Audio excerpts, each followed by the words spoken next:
મારા ફરતી એક જ કામ, મારું, નાના મામીનું, ખુશાલીનું. મારો દીકલો તું કોની જેવી છો? તાર બાપા જેવી કે મમ્મી જેવી? લે લે. હેલો ગાઈઝ, જો બપોરના વાગી ગયા છે 3:45 જેવું થયું છે અને હું ટકાટક કુર્તી પહેરીને રેડી થઈ ગઈ છું, કેમ કે મારા મામાની છોકરીની ત્યાં ભાણકી નાની થઈ છે ને એના લાડવા લઈને આવે છે. તમે પહેલાં જે છઠ્ઠીનો બ્લોગ જોયો હતો, હા એને જ ત્યાં લાડવા લઈને આવે છે, તો આપણે ત્યાં જવાનું છે. તો ચાલો જઈએ અને મોજ મસ્તી કરીએ બધા સાથે. ચાલો આપણે આવી ગયા આપણા મામાની ઘરે ને અહીંયા ભાણીબેનને રમાડવામાં આવી રહ્યા છે. એના લાડવા આવવાના છે, પાવરનો પાર નથી. હોવા માસીને નહીં, માસીને ભાણકીને. અહીંયા નાનીમાં રેડી છે, અહીંયા નાના નાનીમાં ના મોટા નાનીમાં બે તૈયાર થઈ ગયા છે. હવે આપણે લાડવા આવે ને એના દાદીમાની વાટ જોવાની છે. કેમ એ દીકડું જો હે ઝાંખી, એ ઝાંખી નહીં જોવે એન મમ્મીને સામું જ જોવે ને. જો હા જોવે. દીકડો મારો, મારો દીકલો તું કોની જેવી છો? તાર બાપા જેવી કે મમ્મી જેવી? મમ્મી જેવી થાજે હો ને, મમ્મી બહુ ડાય છે. જોવે જો કેવી ત્રાસી નજરે જોવે છે. ચાલો આપણા ભાણીબેન છે ને આપણા ખોણામાં સૂઈ ગયા છે. બપોરની ઊંઘની ટાઈમ નીકળ્યો છે અને લાડવા છે બધું ભેગું છે. એને કપડાં નથી જોવા, કપડાં જોવામાં હરખ નથી, એને સુવામાં હરખ છે. અહીંયા પથરાઈ ગયા છે ગાલીચા. મહેમાન માટેની ફૂલ તૈયારી શરૂ છે. હવે મહેમાનની જ રાહ જોવાય છે.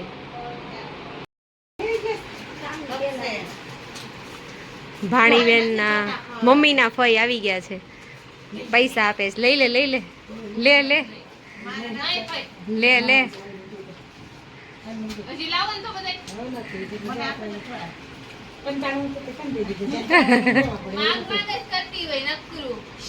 લુખડું ભેગી થઈ છે.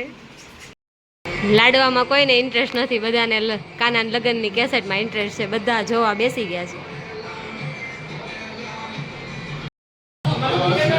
હાલો હાલો, જો અમે આવી ગયા છીએ હો. બહુ મજા આવી ગઈ. હા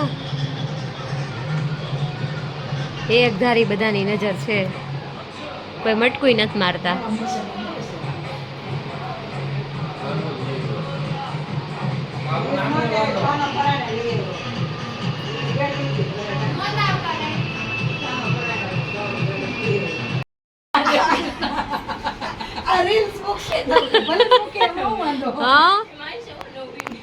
માસી હવે મને જય શ્રી કૃષ્ણ કરી દો.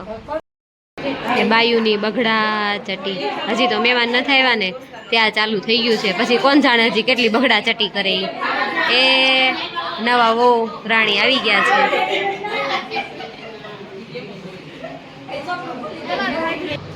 ચલો અમારું કામ છે ને ભાણીબેનના ભલે લાડવા આવે પણ અમારે મારા ફરતી એક જ કામ, મારું, નાના મામીનું, ખુશાલીનું ચા બનાવવાનું. ખુશાલી અત્યારે વિડીયો ઉતારે છે.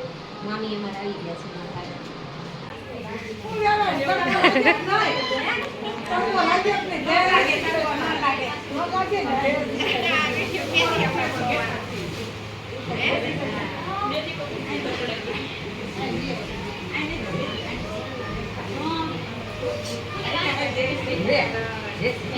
મોનિકા આ કો લઈ લે જાત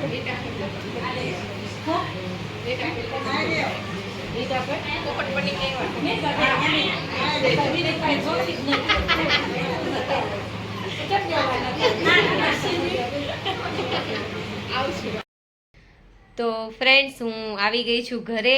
ભાણીબેનના લાડવા હતા એ બધું એન્જોય કરીને સાંજે પછી હું ત્યાં જ મામાની ઘરે જમવા માટે રોકાઈ ગઈ હતી. બપોરે હતા નાસ્તા પાણી અને સાંજે અમે ખાધું કાજુ કરીનું શાક અને પરોઠા અને બહુ મજા આવી, બહુ એન્જોય કર્યું. 10:30 જેવું થયું હશે અને આપણે આવી ગયા ઘરે. તો બધાને મારો વ્લોગ કેવો લાગ્યો એ કમેન્ટમાં જરૂરથી કહેજો અને good morning, sorry good night. હવે મને ઊંઘ આવે છે, હું થાકી છું કારણ કે ઉપર નીચે દાદર ચડીને બહુ થાક લાગ્યો. તો બધાને ગુડ નાઇટ, જય શ્રી કૃષ્ણ, જય માતાજી. જો તમને મારા આ વિડીયો ગમતા હોય તો લાઈક કરો, શેર કરો અને સબસ્ક્રાઈબ કરવાનું તો ભૂલતા જ નહીં.